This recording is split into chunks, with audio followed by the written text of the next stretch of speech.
Good morning, everyone. At the outset, thank you, Dr. Vacharajani Sahib and Chinmay Bhai, for inviting me for this talk. સાહેબે ડાયરાની શરૂઆત કરી તો આપણે થોડું આગળ વધારીએ. ઇલેક્ટ્રોનિક મેડિકલ રેકોર્ડ EMR, પહેલા આપણે ઇમરજન્સી મેડિકલ રેફરન્સને EMR કહેતા કે સર્જરીમાં કોઈક ડૂકી જવાનું હોય એટલે કે EMR કરી દીધું. નાવ EMR is different. Now it is electronic medical record. એટલે જે આપણા ભાઈઓ લખ કરે છે એને ટાઈપતા કરવાના છે. ધેટ ઇઝ ધ મોટો. પણ બંનેના પ્રોઝ એન્ડ કોન્સ છે. So we will discuss what are the pros and cones.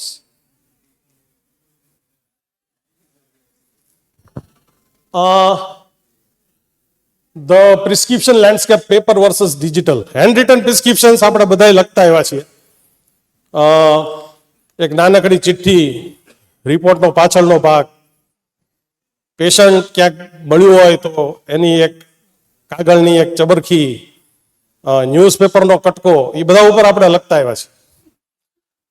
And the EMR base prescriptions, આમાં પ્રોબ્લેમ એ છે કે જૂની હાર્ડ ડિસ્ક અને જૂના પ્રોસેસરોને ફોર્મેટ કરવા અઘરા છે. બરાબર, there is a thought block અથવા જે કહેવાય ને એડેપ્ટેશન. સાહેબે કીધું કે ડોક્ટરો એન્જિનિયર બનવું પડે, પણ હાર્ડ ડિસ્ક જ નથી કે જેમાં આ વસ્તુ આવે. અમારે વચ્ચે એસોસિએશન ઓફ ફિઝિશિયન્સમાં ડેટા કલેક્ટ કરવાનો હતો, તો એમાંય ઘણા સિનિયર ચીડાઈ ગયા કે આટલું બધું ભરવાનું. સો ધ પ્રોબ્લેમ ઇઝ કે તમારે એની સાથે એડેપ્ટ કરવું. અને બીજો બી પ્રોબ્લેમ છે કે નવી જનરેશનને જો તમે આપો ને તો આ વાંદરાના હાથમાં લાકડી આપવા જેવું છે, એ આંબા જ પડ્યા રહેશે. EMR માંથી પછી રીલ્સમાં ચડશે ને રીલ્સમાંથી ક્યાંક બીજે ચડશે. એટલે જૂની જનરેશનના અમુક પ્રોબ્લેમ છે અને નવી જનરેશનના અમુક પ્રોબ્લેમ છે. હવે એક સ્ટડી થયો હતો કે ભાઈ મેડિકલ એડરન્સ, ઘણા એવું માનતા હતા કે તમે છાપેલું દો તો લોકો દવા વધારે સારી લે. એવું કાંઈ નથી સાહેબ. તમે છાપેલું આપો કે લખેલું આપો, પેશન્ટને દવા લેવાની હશે તો હજી લેશે. 30% લોકો દવા લેવાના નથી, 40% પાછા તમારી આગળ ફોલોઅપમાં આવવાના નથી. તમે એને સોનાના પત્ર ઉપર પ્રિસ્ક્રિપ્શન છાપીને આપો ને તો એ પાછું નહીં આવે. એટલે એવા બધા એમમાં ના રહેવું કે મેં બધું આમ બહુ સરસ કરી દીધું છે એટલે પેશન્ટનું એડ્રેસ રહેશે અને પેશન્ટ રેગ્યુલર દવા લેશે. બેને કીધું કે 10,000ની તમે ફી ભરો તો પેશન્ટને રિમાઇન્ડર જાય દવા લીધી કે નહીં. હવે આનાય પ્રોબ્લેમ છે. એક કોર્પોરેટ હોસ્પિટલમાં મરી ગયેલા પેશન્ટોને હેપી બર્થડેના મેસેજ જાય છે.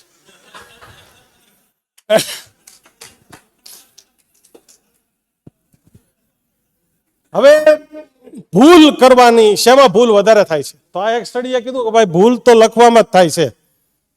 અને આપણે બધાના માર્ક ઓછા આવતા હતા કારણ કે આપણે લખતા હતા. તો લખવામાં તો ભૂલ થાય, બરાબર. અને તમે લખવામાં ભૂલ નથી કરતા, અક્ષર ઉકેલવામાં ભૂલ થાય છે. બધા મને પૂછે કે ડોક્ટરોના હેન્ડ રાઇટિંગ કેમ ખરાબ હોય છે? મેં કીધું સામે જે નમૂનાઓ બેઠા હોય છે ને એની હાજરીમાં એની સતત બડબડ વચ્ચે, એના સગાઓ વચ્ચે લખવું ઇઝ અ હર્ક્યુલિયન ટાસ્ક. એટલા માટે મોટા ભાગના 50 પછીના ડોક્ટરોને રાઇટર્સ ક્રેમ્પ ચાલુ થાય છે. અને એટલા માટે જ MRI આપેલી બધી જ પેનો જાડી જાડી હોય છે.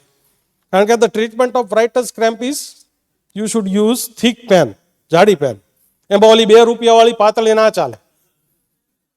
સો ભૂલ ઘણી બધી થાય છે. અને એવું નથી કે ભૂલ ફક્ત હેન્ડ રિટન પ્રિસ્ક્રિપ્શનમાં બી થાય. The electronic medical record typing can also create mistakes. અને એમાં કેવું થાય સાહેબ, હું આવું એની ઉપર, ઇટ બીકમ સિટી હોલ. તમારી આગળ એક છાપેલું છે ને, તમે આમ જોયા કરો કે આ લખી દો, છાપી દો, છાપી દો. ઘણી વાર એવું થાય કે જે દવા 10 દિવસ માટે લેવાની હોય પેશન્ટ મહિનાથી લેતું હોય ને પાછું તમે એ જ છાપ કરો તો પેશન્ટ લીધા જ કરે. મારે એક પેશન્ટ આવ્યું, એને કેલેપ્ટિન 40 મિલીગ્રામ ચાલતી હતી, that is verapamil, given for SVT.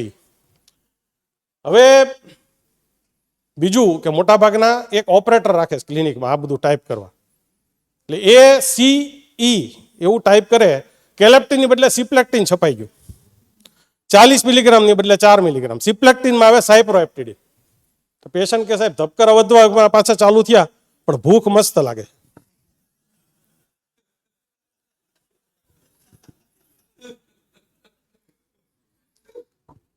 So a handwritten prescription will always have some problem. So what are the benefits of the handwritten prescription? Trusted flexibility. એક કાગળની અંદર મેં 10 પ્રિસ્ક્રિપ્શન જોયા છે. ચેકો મારે સિટી હોલ 1 ટેકડી વધારે, 1 ટેકડી વધારે. પાનું પાછું ફરે, એની ઉપર હળદરના ડાઘા હોય, અથાણાના ટીપા હોય, પણ એક આગળ ચાલ્યા જ કરે. સો ધેર ઇઝ ફ્લેક્સિબિલિટી. બીજું છે પર્સનલ નોટ્સ. અમારે એક સાહેબ એવું લખે, સગાને વાવડ, પડદામાં કાણું. સો ધીઝ ઓલ થિંગ્સ જે તમે લખી શકો, એ લખી શકો, ટાઈપી ના શકો. બરાબર? ધારો કે પીડિયાટિક્સમાં સાહેબ તમારે 3/4 આપવું હોય, કોઈ પ્રિસ્ક્રિપ્શન તમને 3/4 નહીં આપવા દે. બરાબર? તમે જે ઓલું ઢાંકણું દોરો છો એક ડબ્બાનું, એની ઉપર એક આમ લીટો દોરો છો, તમારા એક સાહેબ ખાસ એમ કહે છે કે આ શીશીમાં પાવડરમાં આટલું પાણી ભરીને સિરપ પીવાનો છે, આ બધું હેન્ડ રિટનમાં થશે, ટાઈપિંગમાં નહીં થાય. So there is always a flexibility. Personal touch. તમે પ્રેમિકાની આંખમાં આંખ મેળવીને કરો તો મેળ પડે, તો પેચઅપ થાય. બાકી તમે પેશન્ટ અહીંયા બેઠું હોય, તમે કોમ્પ્યુટર સામે જોઈને મગનભાઈ નહીં, મનસાબેન બેઠા છે. So problem is your focus is not on the patient, your focus is on monitor. So that is the problem. અને લો રિસોર્સ સેટિંગ, કાંઈ જરૂર નથી. એક કાગળ ને પેન. કાગળ સરકારી હોય તોય ચાલે, પ્રાઇવેટ હોય તોય ચાલે, પેશન્ટનો રિપોર્ટ હોય તોય ચાલે, અને ઘણી વાર તો હથેળીમાં લખાય. લગ્નમાં મને સાહેબ શરદી થઈ ગઈ, ઓલો લખે ડાયોમિનિક DCA 1BD. આ થવાનું સાહેબ is not possible. So patient control and privacy આ દેશમાં એક ભ્રમ છે. તોય આ હવે મને ચેટ જીપીટીએ બનાવી દીધું પ્રેઝન્ટેશન, એટલે હું તમને એ જ કહેવા માંગુ છું. એક તો આમાં નીચે એવું આવે છે કે આ વિન્ડોઝનું લાયસન્સ પતી ગયું છે, અને આપણે અહીંયા AI ની વાત કરીએ છીએ. સો બેઝિકલી રિસોર્સ જ નથી તમારી આગળ. તમારું વિન્ડોઝ લાયસન્સ એક્સપાયર થઈ ગયેલું છે, તમારું ઓફિસ પાયરેટેડ છે, તમારું નેટ ધીરુભાઈનું ધીમું ચાલે છે, અને આપણે EMR કામ કરવું છે. કાલે અમારે GEB વાળાએ નવા વાયર નાખ્યા, બધા થાંભલા કાઢી નાખ્યા, એટલે લાઇટ જતી રહી. ઇન્વર્ટર ઉપર ચાલ્યું, એની માટે ઇંકજેટ પ્રિન્ટર રાખ્યું છે કે ભાઈ લેઝર ના ચાલે તો ઇંકજેટમાં કાઢીએ. તો ધીરુભાઈના કેબરે કાપી ગયા, એટલે ડેટા બંધ થયું. હોટસ્પોટ ચાલુ કર્યું તો એ બંધ થઈ ગયો. હવે આમાં તમે EMR કેમ ચલાવો?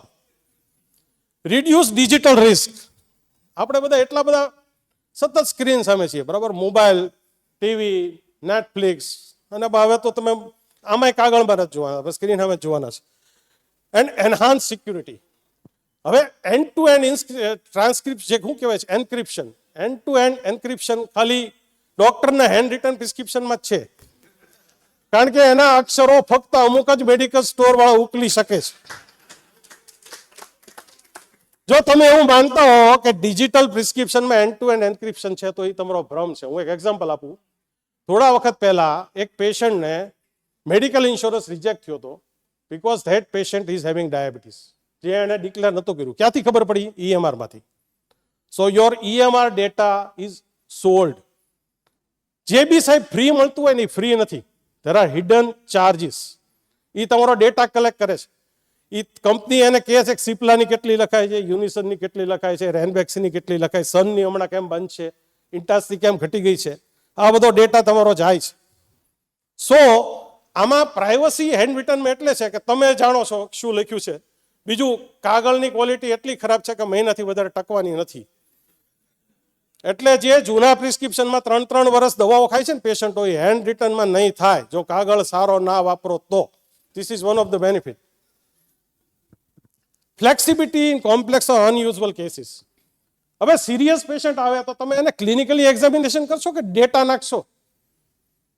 પ્રોબ્લેમ એ થાય છે કે આપણે ક્લિનિકલ ટચ ધીમે ધીમે ઘટતો જાય છે બધી જગ્યાએ.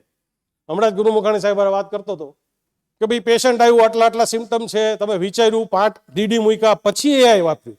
નવી જનરેશન સીધી AI જ વાપરે છે. ઇયોસિનોફિલ આય ધડ ઓલું ચક્સ ટુ અસ, પણ ભાઈ બીજું બધું તો વિચાર. ટ્રોપિકલ ઇયોસિનોફિલિયા નામનો બી શબ્દ છે. સો ધ થિંગ ઇઝ કે જેટલા ડિપેન્ડન્ટ થશું એટલા પ્રોબ્લેમ વધશે. Reduce dependence on the technology. મેં કીધું એમ, પાવર નથી, ઇન્ટરનેટ નથી, કોમ્પ્યુટર બગડી ગયું છે, સિસ્ટમ કરપ્ટ થઈ ગઈ છે. વિન્ડોઝ 10 વાળા એમ કહે છે કે તમારું પ્રોસેસ જ ધીમું પડી ગયું, 11માં અપડેટ નહીં થાય, 10ની અપડેટ નહીં મળે, રેન્સમવેર, વાયરસ. આપણા ડોક્ટરોને પછી બધી લિંક ક્લિક કરવાનો બહુ શોખ હોય, જ્યાં ત્યાં ભરાઈ પડે. આ બધી વસ્તુઓ, પુઅર ઇન્ફ્રાસ્ટ્રક્ચર. ગામડામાં તમે ક્યાં લેપટોપ લેવા જશો યાર? ટેબલ નથી આપતી સરકાર, કાગળે નથી આપતી, એ બિચારો ઓલા સરપંચ ક્યાંકથી લાવી દે. ને યુ આર થિંકિંગ કે EMR લાવી દેશું. And emergency speed. તમે સાહેબ હાથે ઝડપથી લખી શકો કે ટાઈપ વધારે કરી શકો? હવે આ બી એક મિસનોમર છે. I started using EMR in 2005. પણ 20 વર્ષથી વાપરું. આઈ એન્ડ ગુરુ મુખાણી સાહેબ વી સ્ટાર્ટેડ ટુગેધર. પહેલો અમારો જે સોફ્ટવેર હતો એ ટાઈપિંગ હતો, એમાં કોઈ ડેટા સ્ટોર નહોતો થતો, કારણ કે ત્યારે કમાણી વધારે હતી એટલે સ્ટોર નહોતા કરતા. હવે જે ક્લાઉડ બેઝ છે એનો best benefit is everything is stored. Patient તમારી આગળ આવ્યું 2019 નાખ્યું એટલે એની આખી કુંડળી નીકળી ગઈ. એના બધા રિપોર્ટ્સ યુ કેન એન્ટર.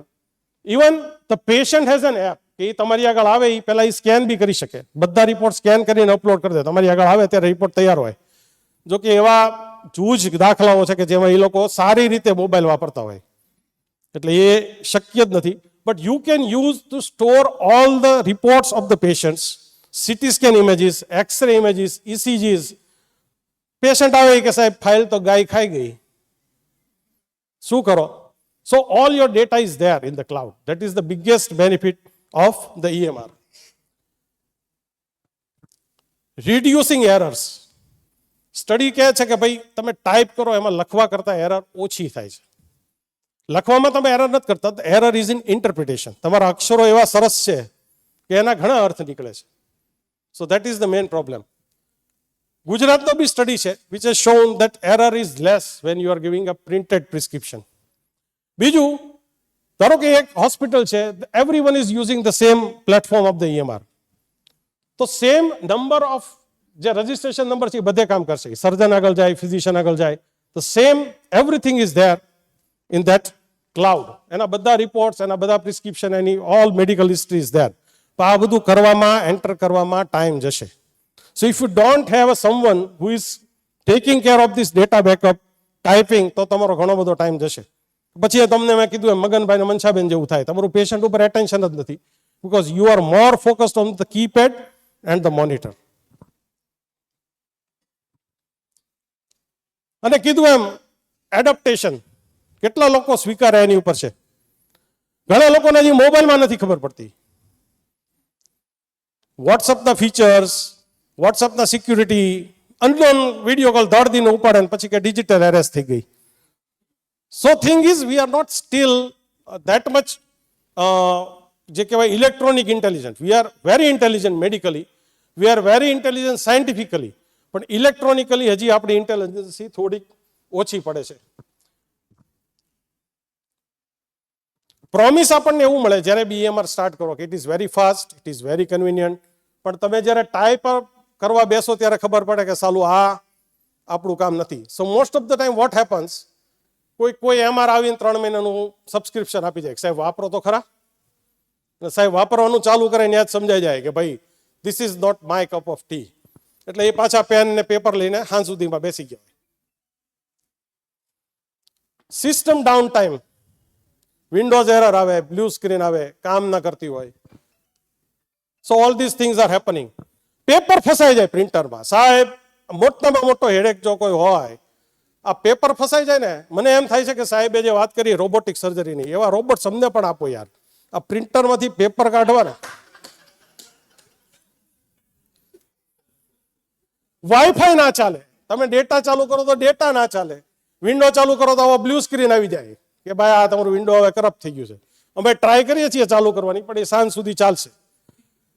તમને એમ થાય કે લાઇટ નથી ને ઇન્વર્ટર ચાલુ કરવું, તો લાવો ઇન્કજેટ વાપરું. તો ઇન્કજેટ વાળા એમ કે પહેલા હેડ સેટ કરો. આ હેડ સેટ કરો ને સાહેબ, દેટ ટેક્સ 2 hours. એટલે એ આ બધી માથાકૂટમાં તમને બોલી ભાઈ પેન લાવ યાર, મૂક આ બધી માથાકૂટ. Information overload. હવે EMR છે ને એ જે કહેવાય ને, અમુક આપણે ઓલા વેદિયા માસ્તરો નહોતા કે જે માસ્તર ભણાવે તો નહીં પણ નકરા માર કરે.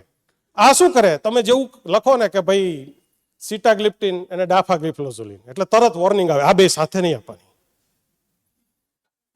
એટલે હું તમને સાહેબ ચેલેન્જ આપું, તમે EMR વાપરો, દર 3જી ટેબ્લેટ અંદર એક રેડ ટૂંગ નીકળશે, આ નહીં આપવાનું. એટલે તમને એમ થાય કે યાર સારું આપણે ખોટું કરીએ છીએ. ના, પ્રોબ્લેમ એના ડેટામાં છે. એની અંદર એક એવી સિસ્ટમ નાખી દીધી છે કે આને વોર્ન કર્યા કરો. So this will create false alarms in your mind. Complex interface, એટલી બધી જગ્યાએ ક્લિક કરવાનું છે. આમ click click click click click પછી એન્ટર કર્યા કરો. So the user interface should be easiest. બેને જે ચેટ જીપીટી એમ જેવું ત્યારે મારે કેવું હતું, બેન અભણ લોકોને એકડા શીખવાડ ને એમ શીખવાડ મહેરબાની કરીને, because we are illiterate in technology. એટલે આપણને તમે સીધું કોઈ આમ નાસાની વાત કરવા માંડે, અમારે યાર ભાવનગરમાં પ્લેન નથી આવતું. સો ધ ડિજિટલ એજ ડોક્ટર્સ હવે આમ સ્ટેથો લગાડીને નહીં ફરતા હોય, હવે આમ આવો એઆઈ નો ગ્લાસ, ગળામાં માઉસ, એવું બધું પહેરીને ફરતા હશે. સાયબર સિક્યુરિટી થ્રેટ્સ, NHS-માં આખો ડેટા EMR નો ઉડાડી દીધો સાહેબ, અને પછી કરોડો પાઉન્ડ લઈને પાછો આપ્યો. એટલે આપણી આગળ તો કોઈ માગે નહીં, માગે તો આપણે આપીએ નહીં, પણ તમારો data it can be corrupted with some cyber securities or the ransomwares. Cost આ તો આપણે વિચારતા જ નથી. પાકા ઘડે કાંઠા ચડાવવા સાહેબ.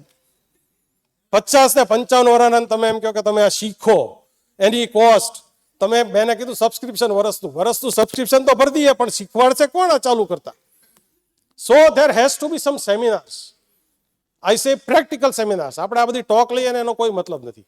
વોટ્સએપ કેમ ચલાવવું, EMR કેમ ચલાવવા, કઈ એન્ટ્રી પાડવી, કયો EMR તમારી માટે સારો છે, that is the thing which should be taught to every person. Burn out, થાકી જાય, આમ લેપટોપનો ઘા કરે ત્યારે ભૂલી જાય કે આ કાગળ નથી, આ તૂટશે, પાછું લેપટોપ પોતાનું હોય. So the future is hybrid mode. અમે કરીએ જ છીએ. ઇન્સ્યુલિનના ડોઝ નથી લખી શકવાનું EMR. સો ઇન્સ્યુલિનમાં અમે ખાલી રાખીએ અને પછી હાથથી લખીએ 30 ને 25 યુનિટ. એ નહીતર શું કરે, 30 ને 25 55 અને 30 દિવસના એટલે 1600 યુનિટ, કારણ કે એને ગુણાકાર કરવાની ટેવ છે. એટલે મોટો પ્રોબ્લેમ આ થાય છે કે dosage calculation of EMR is very bad. So એમાં હાથથી પેનથી લખવાનું રાખો. બીજું, પ્રિન્ટ કરીને સીધું ફાઇલ. હવે સાહેબ વેસ્ટર્ન કન્ટ્રીઝ એમ કે છે કે EMR થી એન્વાયરમેન્ટને ફાયદો થાય, કારણ કે પેપર નથી વપરાતા. ભાઈ અહીંયા છાપવું તો પડે, તમે છાપો નહીં તો કોઈ ફી નહીં આપે. દરેક EMRમાં ધેર ઇઝ અ ફેસિલિટી કે પ્રિસ્ક્રિપ્શન સીધું વોટ્સઅપમાં પેશન્ટને જાય, અથવા જો તમારી બહુ સારી ફેસિલિટી હોય તો તમે ફાર્મસીમાં બી મોકલી શકો કે જેમાંથી પેશન્ટ ડાયરેક્ટ મેડિસિન લે. પણ એવું બધું અહીંયા ના ચાલે, કારણ કે અહીંયા જન ઔષધિ કેન્દ્રમાં જવાનું હોય. So you have to give a printed prescription, and printed prescription will always utilise a paper. E paper ફરીવાર તમે પ્રિન્ટરમાં મૂકી શકવાના નથી, કારણ કે એ આખો ચોળાઈ ગયો છે. 4 મહિના પછી આવે, એ કાઢીને જો મૂક્યો તો મેં ઓલું તમને બતાવું ને, printer jam. So you are wasting paper, you are damaging the environment, not helping the environment. એટલે hybrid mode is best. Print કરો ને પછી વાંચો. આપણી કેવી ટેવ છે, પ્રિન્ટ કરીને ફાઇલમાં મૂકી દીધું, જુઓ કે આમાં આપણી ક્યાંય ભૂલ છે, પછી સાઇન કરો. Signature is must. Legally also signature is must. Don't give any prescription without signature. Even if ઘણા એમ લખે છે પછી સાઇન ઇલેક્ટ્રોનિકલી કરેલી હોય, નહીં. You make a habit of signing every document with your pen. So conclusion, EMR is path forward, but we have to adapt. And અઠવાડિયામાં એકવાર computer બંધ કરીને હાથે લખવાનું રાખો. કાલ સવારે એલિયન્સ આવ્યા અને ક્લાઉડ સિસ્ટમ તૂટી પડી તો હું તો હવે હાથે લખતો જ નથી, મને નથી ફાવતું. એટલે એક દિવસ લખો, ટેવ રાખો હાથે લખવાની. સો મેં તમને કીધું એમ, હવેના ડોક્ટર સ્ટેથોની જગ્યાએ ગળામાં માઉસ રાખશે. અને બીજા આપણા ભાઈઓની ટેવ છે સ્ટોક માર્કેટ. આની ઉપર લેક્ચર્સ ચાલે છે. ઘણા આપણા ડોક્ટરોએ પ્રેક્ટિસ છોડી દીધી. They are 100% wealth creators and wealth advisers. તમે જ્યારે EMR વાપરો ને સાહેબ, ત્યારે સાઈડના સ્ક્રીનમાં પાછું આ ચાલુ હોય છે, કારણ કે તમારા કોમ્પ્યુટરમાં એવી સિસ્ટમ નથી કે જેમાં ફેસબુકે બંધ રહે, જીમેલે બંધ રહે, વોટ્સઅપે બંધ રહે. ખાલી EMR જ ચાલુ રહે, બધું સાથે ચાલુ છે. એટલે ફેસબુકમાં નોટિફિકેશન આવે કે મોદી સાહેબે આવું કીધું, ટ્રમ્પે આવું ના કર્યું. વોટ્સઅપમાં પાછું કોઈકનું આવે કે સાહેબ રિપોર્ટ જોઈ લ્યો ને, અને ચાર્ટ નીચે જતો હોય એટલે સાહેબનો પારો. અને આ કોઈ પર્સનલ એક્સપિરિયન્સ નથી હો સાહેબ, please. Thank you very much. I have not demonstrated or kept any slide of EMR we are using, because some might think it's a promotion. But frankly speaking, if a new case comes, it takes hardly 2 minutes. And if an old case comes, it hardly takes 30 seconds. So if the patient is chronic diabetic, taking number of tablets like 16 or 17 type of tablets, the EMR is the way to go. 16-17 tablet dose આરે દર વખતે લખવી એ તમે તમારી જાત ઉપર બળાત્કાર કરો છો. So for that, EMR is a very good thing. Thank you. I am using the HealthFlix. Yes, that was free, not free, પણ એ લોકો વેચતા હતા data. But now it is the paid version. And another thing, you have got the application in the phone also. So suppose you are sitting here and some patient want to consult you. You can always enter patient's mobile number, name, or the patient registration number. The whole prescription will come. You can edit the prescription and send to the patient from the phone also. And it is available in all the regional languages. Not HealthFlix, every software. Patient તમારી આગળ આવે, તમિલ બોલતો હોય તો તમિલમાં prescription આપી શકો, મલયાલમ બોલતો હોય તો મલયાલમમાં આપી શકો, બંગાળી, પણ પછી એ તમને નહીં સમજાય. So there are some advantages and disadvantages.